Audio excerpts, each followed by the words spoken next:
Pues bueno, estamos aquí con el doctor Hugo Molina Buenas tardes. y con Hugo Isaías Molina y con Julio César Macías, autores del libro Educación en tiempos de COVID-19. Entonces, antes de comenzar, pues me gustaría que me platicaran un poco de su trayectoria, cuál es su formación y a grandes rasgos de qué trata este trabajo. Doctor Julio, no sé si gustes empezar. Sí, pues buenas tardes. Mi nombre es Julio César Macías Villarreal. Soy doctor en Ciencias de la Administración. Soy profesor investigador de tiempo completo en la Universidad Autónoma de Tamaulipas. Estoy adscrito a la Facultad de Comercio y Administración Victoria. Y bueno, pues soy parte de un grupo multidisciplinario en donde pues la intención fue hacer un trabajo colaborativo entre varios investigadores y bueno, esa fue la iniciación de este trabajo. Sí, buenas tardes, nueva cuenta. Bueno, me presento, Hugo Isaías Molina Montalvo. Soy también profesor investigador en la Universidad Autónoma de Tamaulipas. Estoy adscrito a la Unidad Académica Multidisciplinaria de Ciencias, Educación y Humanidades. Cuento con una licenciatura en Ciencias de la Educación, una maestría en Docencia y un doctorado en Ciencias de la Educación. Actualmente soy líder de un cuerpo académico llamado Evaluación Educativa y al igual que el doctor Julio, bueno, ambos formamos parte del Sistema Nacional de Investigadores, ¿no? Y como bien comenta Julio, pues en pláticas, ¿no? Charlas que tuvimos entre los coordinadores, que ahorita no nos pudo acompañar la maestra Alejandra, pues surgió esa inquietud, ¿no? Bueno, cómo han afrontado nuestros profesores, nuestros estudiantes, esta parte de la pandemia, ¿no? ¿Cuáles han sido los obstáculos a los que se han enfrentado? ¿Cómo los han resuelto, si es que pudieron resolverlo? Entonces, producto de conversaciones de este tipo, pues decidimos lanzar la convocatoria para conformar este libro que versa sobre lo que les acabo de comentar. Okay, y, por ejemplo, con respecto al proceso de elaboración de este trabajo, que son, me parece que son 6 capítulos, que son varios trabajos, que hablan sobre casos prácticos, un poco análisis comparativos, ¿no? ¿Cómo fue la convocatoria? ¿Cuándo surge esta idea? Y, bueno, o sea, ¿cómo fue el proceso? ¿Cuánto tiempo les llevó? ¿Y cuántos trabajos recibieron? Platícame un poco de esto. Sí, bueno, sí fue un proceso un poco tardado entre que lanzamos la convocatoria, que lanzamos las invitaciones y que comenzamos a recibir los trabajos. Sí pasó alrededor de probablemente 4 o 5 meses. Bueno, se publicaron 6 capítulos, recibimos alrededor de, si mal no recuerdo, fueron 9, y bueno, una primera revisión entre los coordinadores, pues decidimos que los 6 que incluimos ahí fueran los que cumplían con los objetivos del libro, ¿no? Vaya, los otros capítulos también tenían su grado científico, etcétera, pero bueno, estaban un poquito, digamos, no correspondían con la intención o con la temática del libro. Entre que recién se inicia la convocatoria hasta que llega a ustedes el libro, yo creo que sí pasó alrededor de pues, aproximadamente un año, más o menos, si mal no recuerdo, doctor Julio. Sí, como lo dice el doctor Hugo, realmente fue un trabajo pues enriquecedor.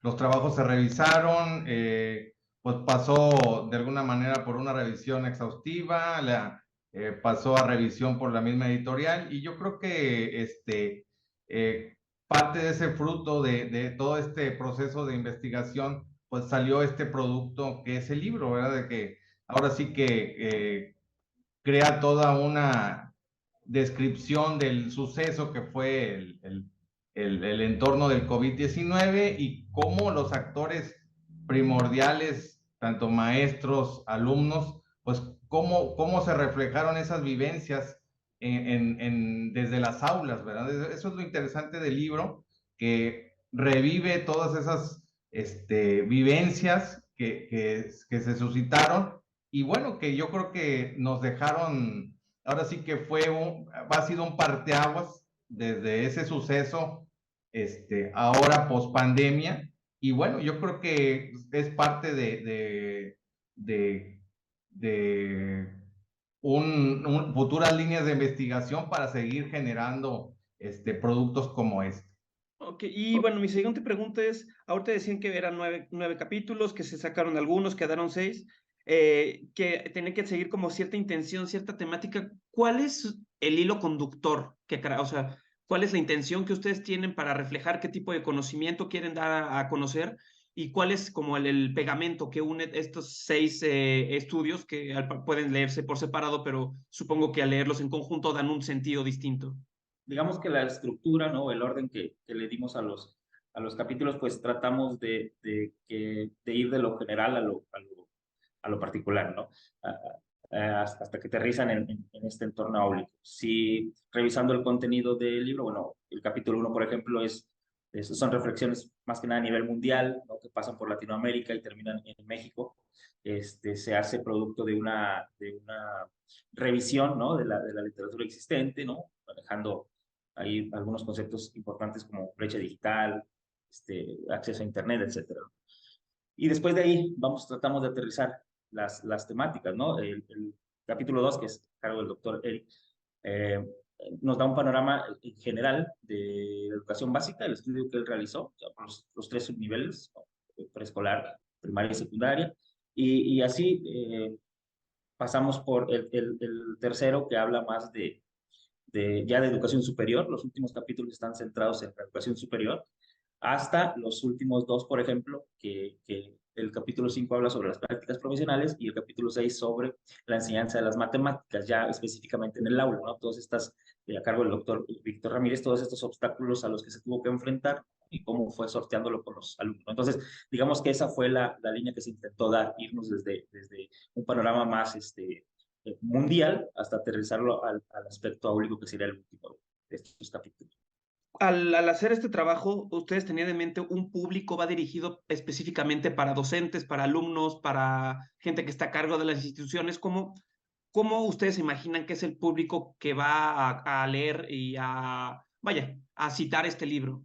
Mira, este libro, bueno, aparte de aportar a los actores en la educación, yo creo que es un tema que nos interesa a todos, ¿verdad? Yo creo que como lo dije o lo mencioné al principio, esto va a ser un corte diferente del sistema educativo, es decir, tanto padres de familia, los actores, profesores, alumnos, de apoyo. Yo creo que todos, de alguna manera, pudiéramos, consultarlo, lo pudiéramos, leer y probablemente obtener, por lo menos, o generar algún conocimiento para poder, tener información, palpable de todo este hecho que sucedió, y yo creo que de lo que se pueda generar hacia futuro, ¿verdad? Entonces yo creo que es un libro que de alguna manera, como lo comentó el doctor Hugo, pues ve todo el panorama a nivel global y ya tocamos algunos temas a nivel particular, ya sea específicamente en la educación superior. Entonces yo creo que este libro nos pueda servir, puede ser un referente para próximos trabajos y creo que, pues bueno, espero que sea el producto de muchos más proyectos que podamos tener al interior de nuestras unidades académicas. Claro, y por ejemplo, en su opinión, ¿cuáles han sido los cambios más sustanciales dentro y fuera de las aulas? Quizás tuvimos 2 años, poco más, poco menos, de clases virtuales, en las que pues los alumnos y los profesores, pues, cambiaron la dinámica, ¿no? Entonces, en su opinión, ¿cuáles han sido, con los descubrimientos, con la compilación, estos cambios más sustanciales y hacia dónde va la educación hoy en día? Sí, bueno, pues hay varios aspectos, ¿no? Que por ahí surgen de este libro, ¿no? Uno de ellos, por ejemplo, de las herramientas tecnológicas, digamos que una de las más utilizadas por los jóvenes, ¿no? Las redes sociales, digamos que retomó o tomó un papel importante en esta etapa, ¿no? Es decir, digamos que el enfoque que le dimos a las redes sociales pues fue distinto con el que se concibió al inicio, por así decirlo. Es decir, muchas de las veces fue el único medio de contacto con los estudiantes, ¿no? Y por ahí se retoman uno de los capítulos. Creo que otro de los aspectos relevantes es, pues, nos desnudó, por decirlo de alguna manera, como sistema educativo en cuanto a la preparación, ¿no? de nosotros como docentes para el trabajo de entornos virtuales, por ejemplo. No estábamos preparados. Claro que fue una situación que nadie esperaba y que nos tomó prácticamente de sorpresa, pero bueno, de alguna u otra manera se pudo sortear, ¿no? Aquí lo importante es tomar esta experiencia para el futuro, como bien y comentan, ¿no? ¿Cuál es el futuro de la educación? Yo creo que esto de los entornos virtuales como herramientas de aprendizaje, pues es algo que ya llegó para quedarse, ¿no? Entonces, si nos tomó de sorpresa en este primer momento, ¿no? Cuando inicia la pandemia, pues creo que ya no sería válido que si llegase a presentarse otra situación de estas, que esperamos que no, pues nos tomara otra vez igual. O sea, es decir, tenemos que estar preparados para lo que viene en el futuro, ¿no? También nos sirvió para explorar posibles incluso modalidades educativas, ¿no? Hablo en la experiencia personal, en la unidad académica donde estoy escrito, bueno, se comienza ya a concebir algunas modalidades que no se tenían en consideración, llámese virtual, ¿no? Al ver la respuesta de los propios estudiantes, de los propios maestros. En cuanto a las instituciones, pues obligó a las mismas instituciones de educación superior a capacitar y a preparar a sus docentes, ¿no? Porque, vaya, históricamente siempre ha habido esta parte de la resistencia al uso de las tecnologías, pues ahora no nos quedó de otra. Tuvimos que hacerlo, tuvimos que actualizarnos, tuvimos que capacitarnos. Y bueno, y en cuanto a los estudiantes, pues creo que ellos les tomó menos o les llevó menos tiempo a la adaptación. Son, digamos, son nativos digitales. Las generaciones de profesores que estamos un poquito distantes, sí nos llevó un poquito más de trabajo, incluso adaptarnos a estos entornos nuevos, a esta modalidad nueva de enseñanza y de aprendizaje. Por ejemplo, podemos hablar de que ahora que tenemos toda la información en Internet, que todas las aulas están, o sea, que las aulas se volvieron virtuales, todos los recursos que se crearon, ¿qué va a pasar con, vaya, las aulas se vuelven obsoletas? ¿Cómo hacemos, por ejemplo, o cómo ha sido la readaptación? Porque pues el regreso a las aulas me parece que tiene apenas unos meses. O sea, la adaptación de nuevo, o sea, más allá de la convivencia, ¿no? Que todos necesitamos, pero en términos didácticos, ¿va a ser más difícil, menos difícil? ¿O ustedes cómo ven esta perspectiva de volver a hacer que el alumno regrese al aula, que se siente que hay un profesor, o sea, sentados todos al frente, ¿no? O sea, ¿cómo cambian estas o hacer quizás una modalidad mixta en la que sean unos días presencial, otros virtuales? ¿Cómo ven ustedes hacia dónde va o hacia dónde debería ir la manera de dar clases, el proceso, ¿no? Bueno, si me permites, yo creo que como comenta el doctor Hugo, creo que este pues rompimiento del sistema tradicional que traíamos, yo creo que fue un cambio para bien y para todos, ¿verdad? Yo creo que de alguna manera fue una llamada de atención hacia voltear a ver cómo está nuestro sistema educativo, ¿verdad? Y creo que pues el cambio lo tenemos que hacer, si ya sucedió tal acontecimiento, yo creo que las estructuras, los cambios, propiamente, te puedo decir, en nuestra institución, ya se empiezan a hacer cambios de manera sustancial en los programas, ¿verdad? En donde tenemos que contemplar en los planes de estudio uso de herramientas prácticamente obligatorias para poder hacer una continuidad con estos cambios, ¿verdad? Hacer de alguna manera, decir, no fue nada más para sacar las clases adelante, sino que yo creo que estos cambios, estas herramientas digitales, las plataformas y todo lo que vino a desarrollarse, yo creo que se vino de alguna manera a anclar en nuestro sistema educativo. El no cambiar, yo creo que sería retroceder.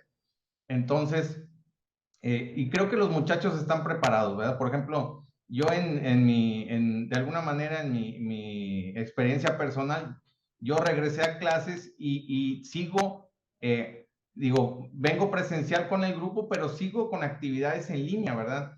Estamos en una plataforma institucional y encargo tareas, encargo trabajos, algún aviso por la red y creo que eso nos viene a facilitar el trabajo docente, ¿verdad? Yo creo que,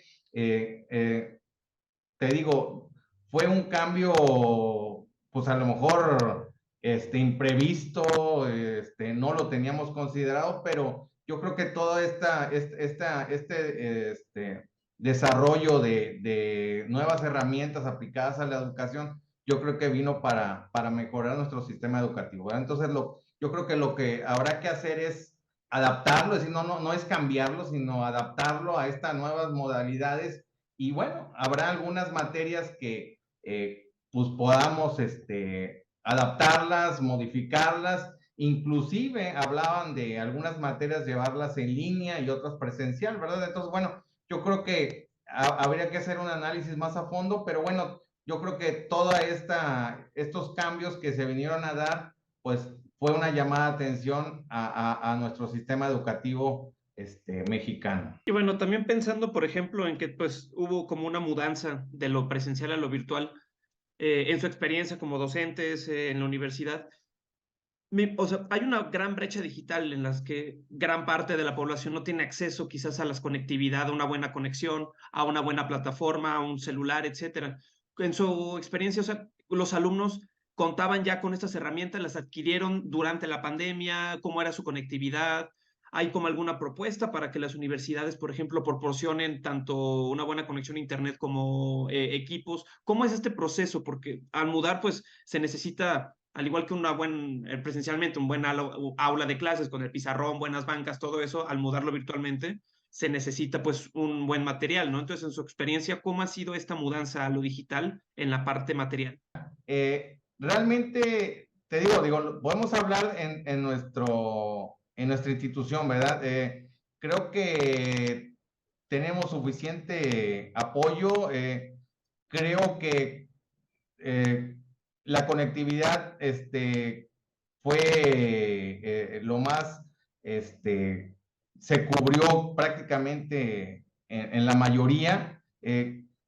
Probablemente a lo mejor en otros niveles educativos, a lo mejor, te digo porque, por ejemplo, teníamos compañeros en primarias o daban en secundaria y a lo mejor el tipo de alumnos, el tipo de conectividad, por ejemplo, el de adaptación a las tecnologías era diferente, ¿sí? Te puedo decir que hasta se complicó el abrir un correo, ¿sí? Había gente que no sabía abrir un correo. Entonces, creo que estos cambios se fueron dando, ¿sí? Ya hemos hecho algunos trabajos en donde, pues, prácticamente te puedo decir que un 60% de la población tiene un teléfono inteligente, un 50% tiene conectividad, que hay limitaciones, las hay. Tenemos alumnos que están en zonas rurales, en zonas alejadas, pero creo que de alguna manera el modelo se pudo moldear, se pudo adaptar y creo que pudiéramos en algún momento, si ocurriera otro evento parecido, similar, creo que lo pudiéramos saltear de la mejor manera, ¿verdad? De alguna manera, como te digo, creo que esto fue una llamada de atención para todos los niveles educativos.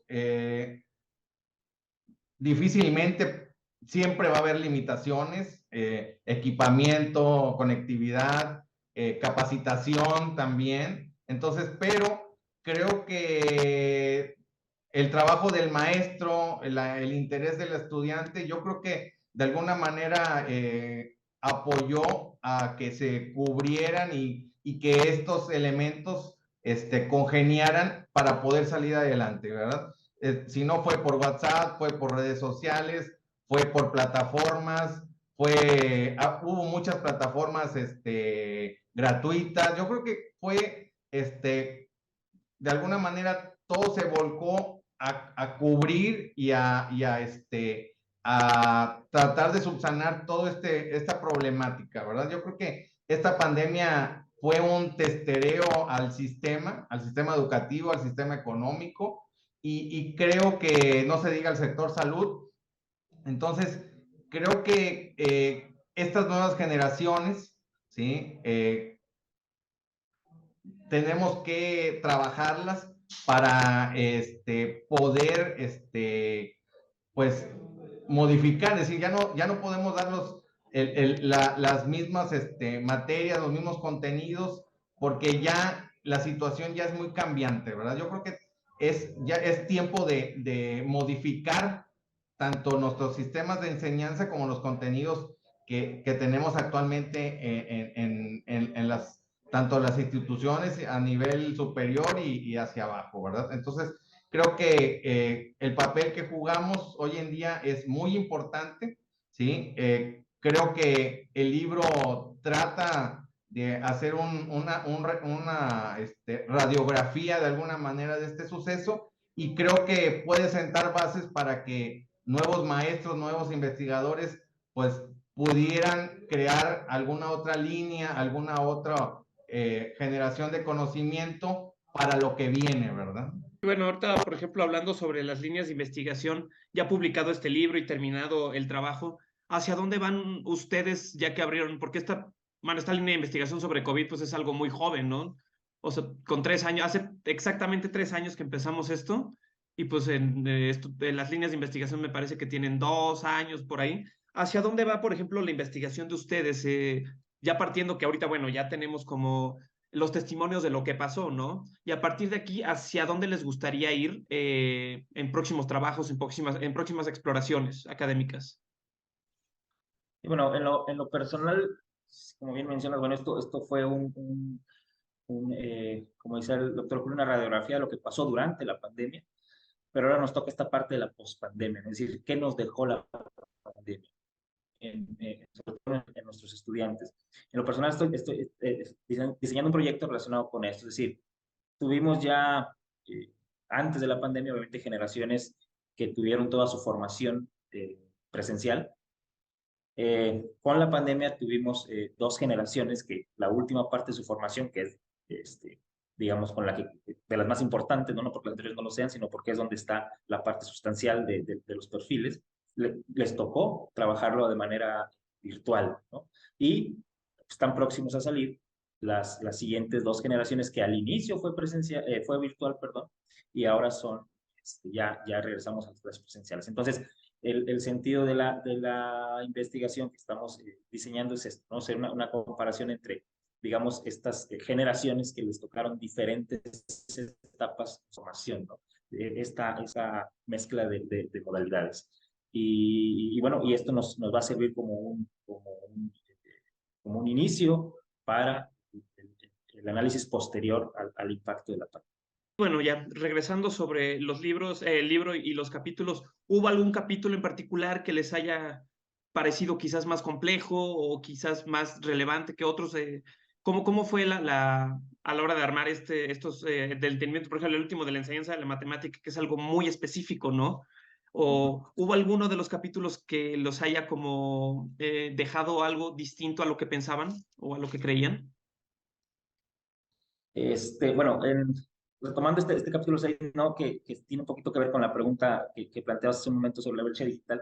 El, el, investigación se realiza en la unidad académica donde yo estoy adscrito, ¿no? La realidad de nuestros estudiantes es muy distinta, por ejemplo, a la realidad de donde está el doctor Julio, ¿no?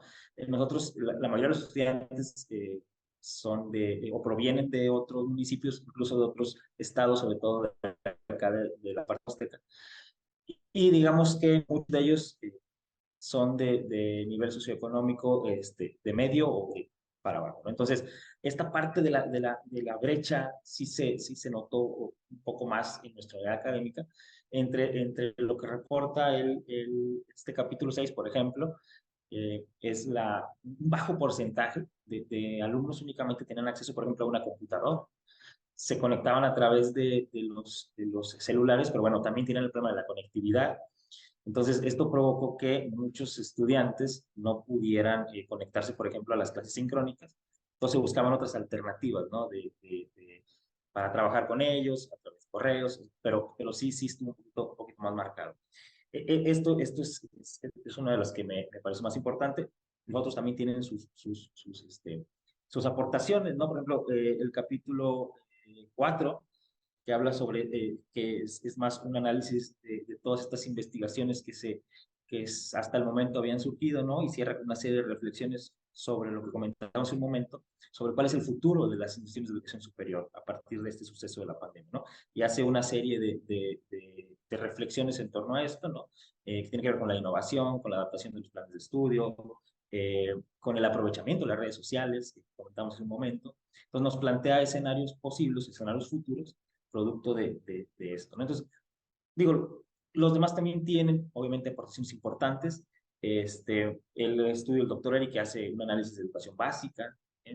Nosotros trabajamos un poquito más en educación superior. Bueno, esto nos permitió tener una visión de este nivel educativo, que, bueno, ayuda o que se complementa muy bien con la temática del estudio. Entonces, creo que cada uno de ellos nos dejan aportaciones significativas, que no se centran en un nivel únicamente, como dice ahorita. Entonces, esto permite que esté abierto a más investigadores interesados en ahondar un poquito más en lo que es todo el sistema educativo mexicano. Pues bueno, sin duda, pues muy interesante, aparte muy relevante que ahorita que estamos viviendo la historia, o sea, en carne viva, ¿no? Dejar estos testimonios sobre docencia. He platicado también con varios autores desde el punto de vista de la migración, desde el punto de vista de la salud, de la educación, ¿no? Me parece que es importante hacer estos análisis, cada quien desde su trinchera, sobre todo ustedes desde su campo particular, que es la universidad, su entorno inmediato, ¿no? Y pues nada, en nombre de la editorial Comunicación Científica, pues agradecerles el haber confiado en nosotros y haber publicado con nosotros. Y no sé si quieran agregar alguna cosa, alguna conclusión acerca del trabajo, acerca de lo que viene o de lo que ha pasado. Sí, pues bueno, ahora sí que agradecerles realmente todo el apoyo. Fue un trabajo ahora sí que colaborativo de compañeros investigadores, y yo creo que estos trabajos colaborativos, bueno, pues nos dejan productos como a lo mejor, digo,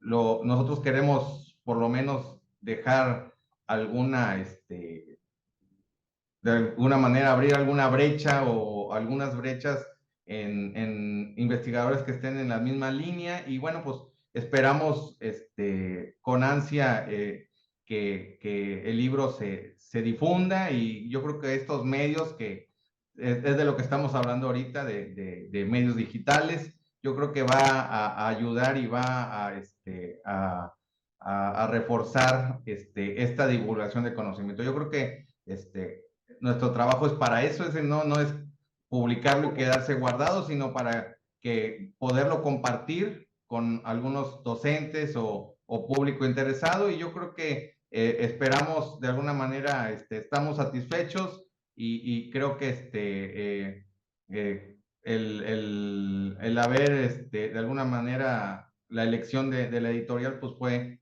realmente un buen punto para pues crear esta difusión y esta generación de conocimiento también. Les agradecemos mucho. Perfecto. Sí, Y ya, bueno, perdón, adelante. sí, no, nada más para también agradecer este trabajo en conjunto que se realizó, agradecer este espacio, ¿no? Que a final de cuentas de eso se trata, como decía el doctor Julio, de dar a conocer lo que estamos haciendo, de que se difunda y que llegue a la mayor cantidad de personas posibles y todos aquellos trabajos científicos que se publiquen, ¿no? De eso se trata del acceso al conocimiento. Sí, sobre todo que, pues bueno, esto está en un catálogo de acceso abierto, pues que no hay que pagar nada, ¿no? Y la pregunta que tengo es, nuevamente nosotros pedimos reseñas a autores, a alguien que si ustedes les gustaría que nosotros le hagamos llegar el libro a alguien para que nos dé una reseña, si por ahí tienen los nombres, los datos, con mucho gusto los contactamos nosotros y les pedimos la reseña, para tener material publicable, ¿no? Para que siempre es bueno que alguien con una perspectiva distinta pues hable de nuestro trabajo, ¿no? Claro. Entonces ahí estamos en contacto por correo electrónico. Este video lo voy a publicar en las redes y en cuanto esté en línea, se los hago llegar por correo electrónico. Muy bien, muchas gracias. Muchas gracias. Les agradezco a ustedes por su tiempo y que tengan excelente tarde. Igualmente. Gracias.